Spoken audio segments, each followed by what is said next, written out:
গরমকাল চলে এসছে, আর গরমকালে তো আমরা সিল্কের শাড়ি পরতে পারি না, তাই জন্য গরমকালে সিল্কের শাড়িটা ক্যারি করা কঠিন বলে আমরা আজকে নিয়ে এসেছি বাংলাদেশি তাঁত। সবাই যেন বাংলাদেশি তাঁত ভীষণ সফট হয়, ভীষণ লাইট ওয়েট হয়। বাংলাদেশি তাঁতের ওপরে একটা ভীষণ ডেলিকেট ওয়ার্ক, সেটা হচ্ছে গুজরাটি স্টিচ। কারিগররা যারা কাঁথা স্টিচ জানে সবাই কিন্তু গুজরাটি স্টিচ জানে না। আর এই শাড়িটা দেখো বাংলাদেশি তাঁতের উপরে গুজরাটি স্টিচ করা আছে। অনেকেই পছন্দ করে শুধু আঁচলে এবং পাড়ে কাজ। তোমাদের জন্য দেখো এই জন্য কটনের নিয়ে এসেছি বাংলাদেশি তাঁতের উপরে গুজরাটি স্টিচ করা।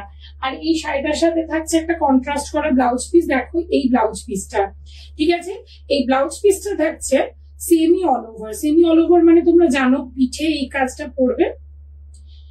এই দেখো পিঠে থাকবে এই কাজটা, এই কাজটা থাকবে পিঠে, আর এই কাজ দুটো থাকছে তোমাদের হাতে, ঠিক আছে। আর এই যাচ্ছে তোমাদের শাড়ির আঁচল, এই হচ্ছে শাড়ির আঁচল, আর এই হচ্ছে শাড়ির ফুল বডি। চটপট নিয়ে দাও। এই কালারটা কিন্তু সিঙ্গেল পিস আছে, সিঙ্গেল পিস সিঙ্গেল কালার। চৈত্র মানে পয়লা বৈশাখের আগে তোমাদের কিন্তু নিজের ওয়ার্ড্রবে থাকা উচিত এরকম একটা স্পেশাল ইউনিক শাড়ি।